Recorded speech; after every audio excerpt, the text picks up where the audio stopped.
Hello there. My name is Polly, and I am 27 years old. Today I want to tell you the story of how my life initially became a disaster of lies and treachery.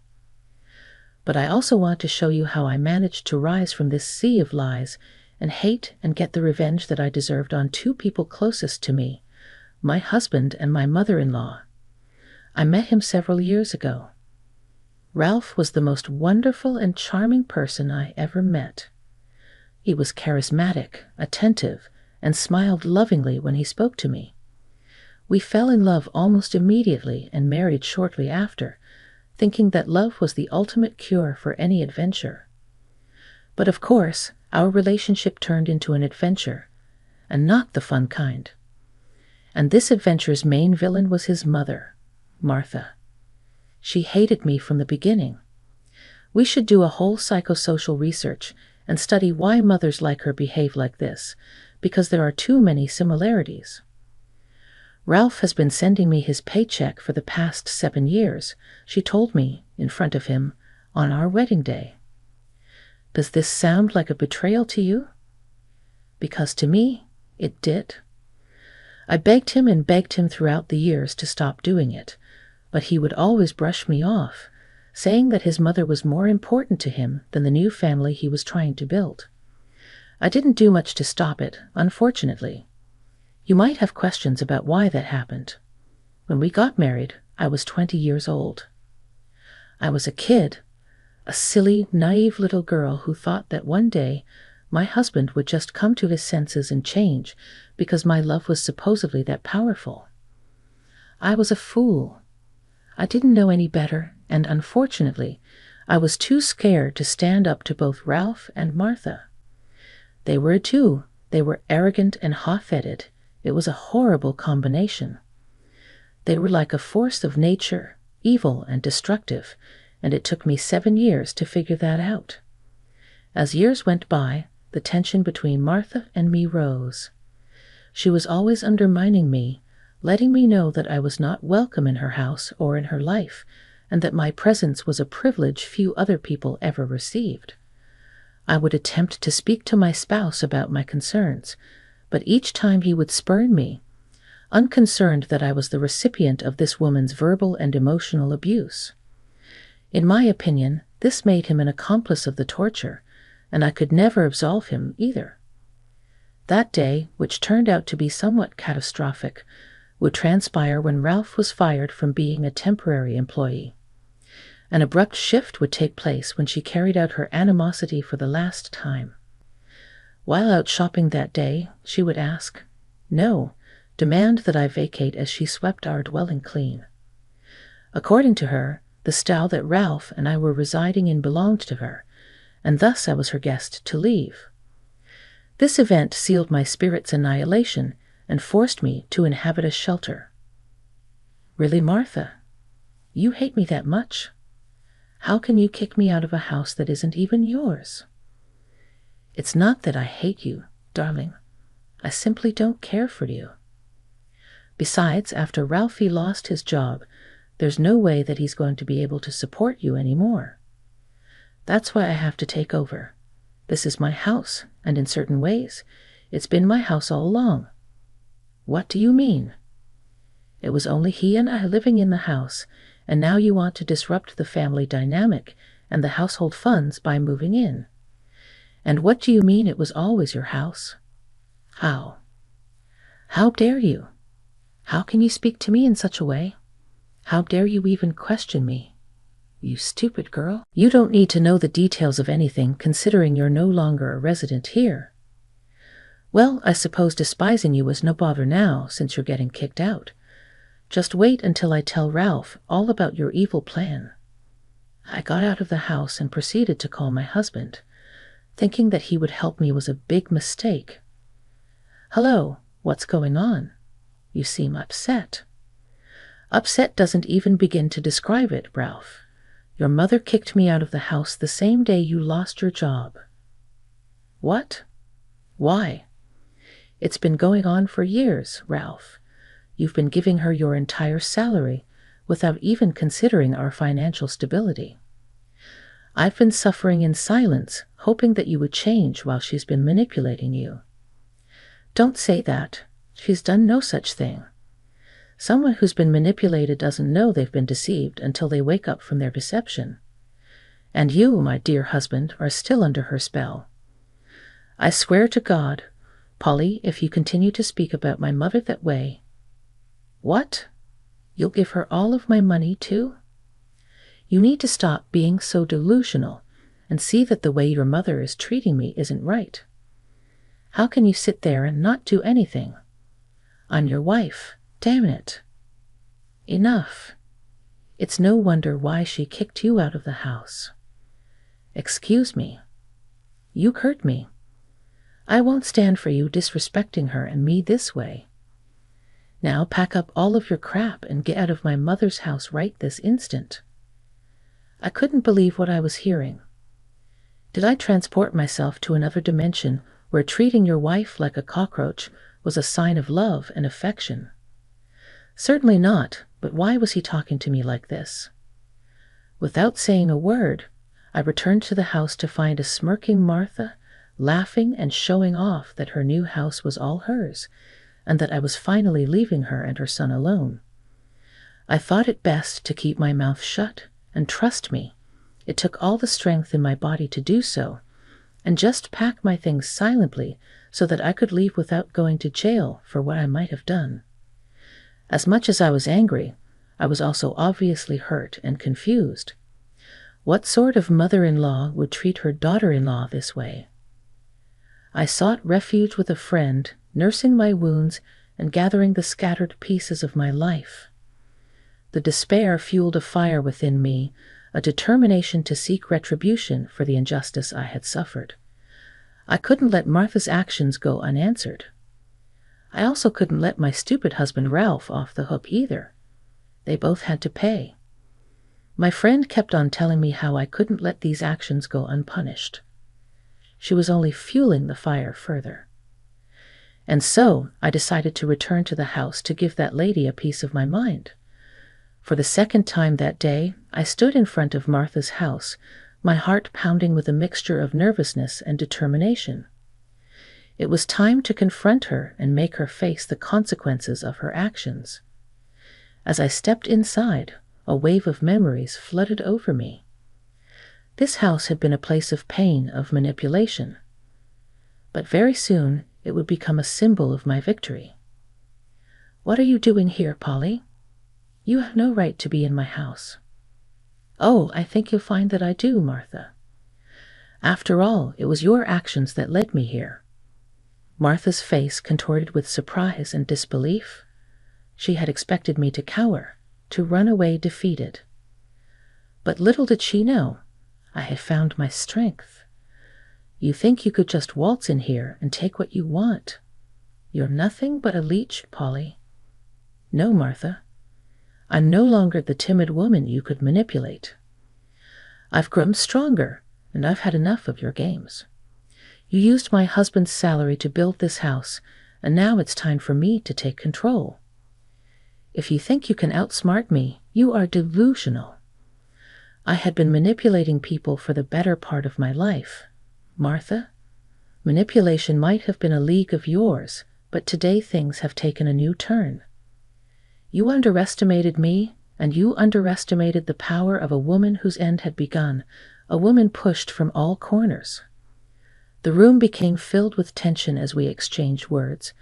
It was not just about two people speaking to one another. It was about whose will would crack, a fight for justice. You might have won the war for today, Polly, but the battle is not over. I will crush you. You will regret this experience. We will see, Martha.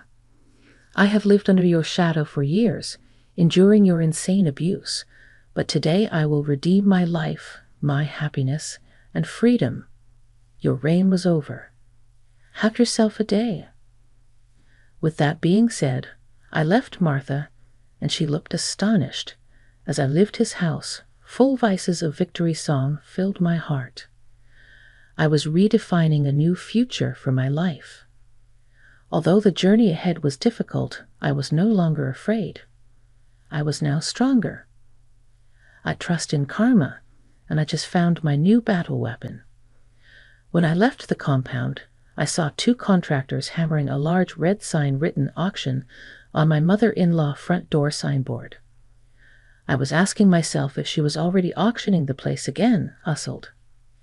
That sure added to my curiosity. And remember that complicated business she was indulged in. Perhaps selling the house was a part of the scam. Maybe her plan was to destroy the evidence by making the property untraceable. I returned to my friend. She was also inquiring into the subject seriously. But I was lucky to meet her then. And this is when the perfect idea came to me. I decided to make some more efforts, which showed that Martha was really going to sell it. The auction was the next day. I suspected something. I needed to somehow ruin this auction. The publication saved my life.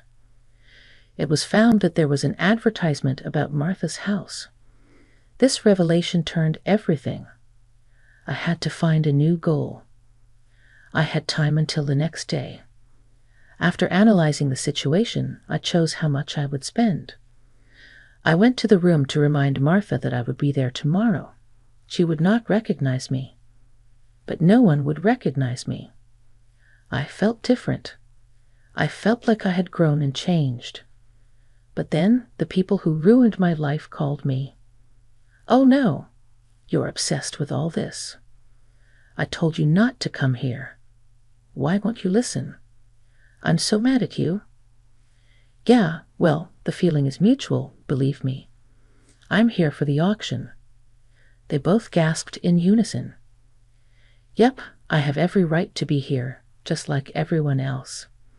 So if you don't like it, then you can take it up with the police after I file a report for harassment."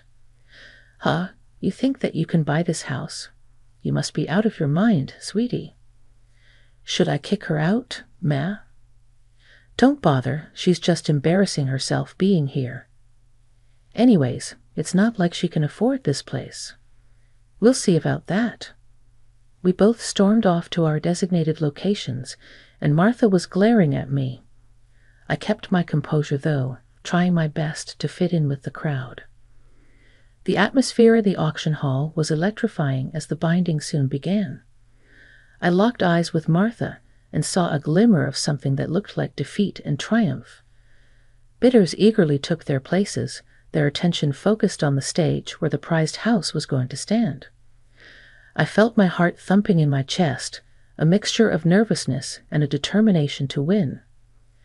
"Ladies and gentlemen, we have an exquisite property on the market today. From your family in Huntsville, we offer you a beautiful mid-century modern." Let the bidding commence. I felt the challenger rise from within. I hadn't done my best to make Martha lose. I leaked information of her embezzlement past to take suspicion from this house. 200,000. Do I have more bidders? Crickets. No one openly lifted a paddle. What is happening? Why aren't people bidding higher? This is my house. Well, it seems your secrets do come around, Martha. Nobody wants to purchase this property at a fair price due to all the bribe work which went into it. Matra became angry, her face blushing in rage at the realization. Just as she'd attempted to master our lives throughout our lives, she was now losing control of everything. For the first time, I felt like I could see fear in her eyes, a sense of the desperate, poor Polly this all started with. "Polly, we have to speak. This isn't acceptable." "Save your apologies, Martha. It is too late for that. You have had 7 years to apologize or protect me, prioritizing our happiness. However, now it is my turn to take control of my life." "You are conniving." "Shut your mouth, Martha. Your dictatorship stops here. This house will be a sign of my first major win, a constant reminder that I shall never be muzzled or disregarded." Just then I raised my paddle and the auctioneer said, "Do I hear 300? 300,000 folks. No one. Okay, $200,000. Going once, going twice, and I call it sold. In an instant, the home, which must be worth over $1 million, was bought for $200,000, and it was my house. People were also leaving the building, appalled at how things turned out after they had to conceal the charges of embezzlement heard throughout the auction. Martha realized that, losing the opportunity to plead her case, she became enraged, like desperate. You believe you've secured everything, Polly? This house is worthless. You won't be able to manage maintenance or levies. You'll be sorry. Martha, really not concerned about me. I have a plan, and this house is the critical point in its realization. You are the one who will have regrets, since you have lost everything. With those final words, I turned my back on Martha, leaving her seething with rage. She was screaming and crying as Ralph was trying to console her, but honestly, they just looked like a whole mess. Mine was the victory. It tasted sweeter than I could have imagined.